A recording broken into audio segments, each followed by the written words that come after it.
Quelle est votre activité? Qu'est-ce que vous faites ici? Alors, mon activité ici, c'est déjà à la base, c'est imprimeur, d'accord, en activité principale et en activité secondaire, on fait du surgelé.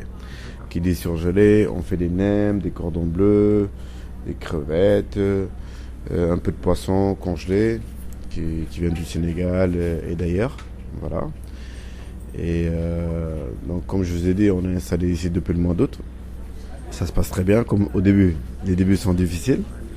Mais bon, en général, ça va, quoi. Il faut s'accrocher, hein. Moi, j'habite Créteil, donc je quitte chez moi, il est 8h, j'arrive ici à 9h, non-stop jusqu'à 20h. Je me dis, voilà, je suis jeune, je suis entreprenant, il faut foncer, quoi. Pour avoir choisi ici la Goutte d'Or et peut-être pas à Créteil ou dans un autre quartier où ça peut plus Alors, simplement. moi, personnellement, c'est parce que j'ai travaillé dans le quartier avec mon père qui avait un commerce derrière depuis 20 ans. Donc le quartier, on va dire, c'est ma deuxième famille. Et le quartier de la Goutte d'Or, plus exactement le 18e, c'est un quartier qui bouge. Tu vois. Donc contrairement à Créteil qui bouge moins, donc je pense que je ne me suis pas trompé dessus, quoi. Vos clients, vous les ciblez vraiment ou vous allez les chercher, vous attendez qu'ils viennent à vous? C'est quel type de client? C'est quel type de communauté? Alors ici, il y a un peu de tout, hein. Moi, je dirais, je vais pas employer le mot cibler une certaine clientèle parce que quand on a un commerce, on cible tout le monde, hein. Peu importe la religion, la race, etc. et tout, on cible tout le monde, hein. Moi, c'est mon but, hein, c'est le but du commerce, hein. Donc, l'essentiel, c'est il faut être agréable avec les gens, poli, et voilà. Je pense que si le client est satisfait, au final, il en parlera et puis bon, ça sera un plus, quoi. Du coup, je voulais savoir quelle image vous véhiculez dans le quartier. Est-ce que vous avez envie plutôt de donner une image de solidarité ou vous avez peut-être d'autres objectifs à ce niveau-là? Alors mon image déjà c'est la solidarité, hein. Quand on est commerçant, il faut être ouvert, il faut avoir un esprit assez ouvert, hein, pour pouvoir se diriger vers les gens et pour avoir plus de facilité et plus d'ouverture pour que les gens viennent vers vous. Du coup, on voulait savoir aussi d'où viennent vos concurrents. Donc, je suppose qu'ici dans le quartier, vous n'êtes pas le seul primeur.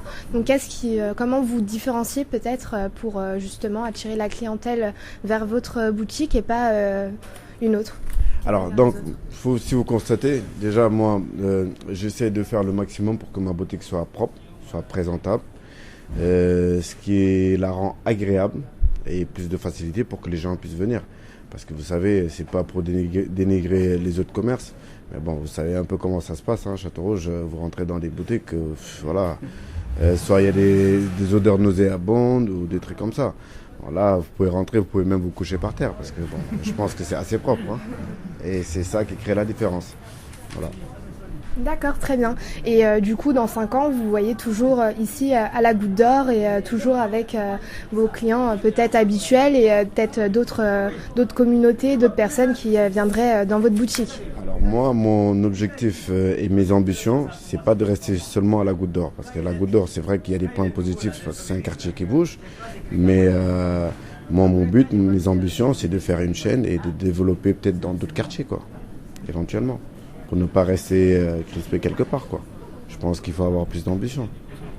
Donc par rapport à ça, vous pensez que vous irez plutôt dans un quartier bourgeois ou vous resterez encore dans des quartiers assez populaires? Bourgeois ou pas bourgeois, pour moi, ça n'a pas de sens. Pour moi, je pars là où il y a les clients. Un quartier, par exemple, qui bouge. Je veux dire, que ce soit dans le 16e ou que ce soit à Créteil ou que ce soit dans le 91, du moment qu'il y a de la clientèle et il y a de la demande, pourquoi pas? Moi, j'ai pas peur. Est-ce que vous pensez cibler un quartier, une zone ou... Si je devais me déplacer pour aller dans un autre quartier, par exemple incognito, j'essaierais de m'adapter par rapport à la demande du quartier. C'est ça, savoir faire la différence. Voilà. Aujourd'hui, si je partais dans le 16e, déjà le cadre il serait toujours pareil, c'est toujours dans la propreté, etc. et tout.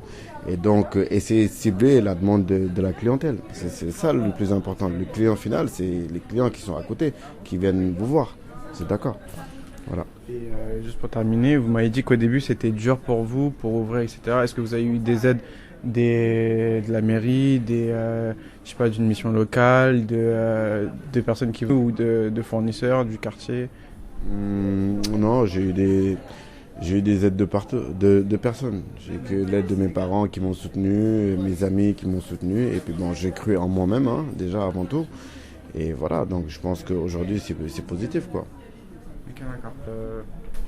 Pensez-vous que le fait que votre père était commerçant auparavant a pu vous aider en fait justement à ouvrir cette boutique? Alors, par rapport à cette question, je vais vous répondre. Effectivement, comme on dit, j'ai payé le prix de l'école. Parce que pendant 20 ans, je travaille avec mon père, ça m'a appris un métier, ce qui n'est pas négligeable. Et aujourd'hui, un savoir-faire qui me permet de le transmettre à mon commerce aujourd'hui. Voilà. D'accord, très bien. Mais ce qu'on peut vous souhaiter, c'est une bonne continuation avec votre boutique et puis d'ouvrir prochainement d'autres magasins. Et que du bonheur à vous.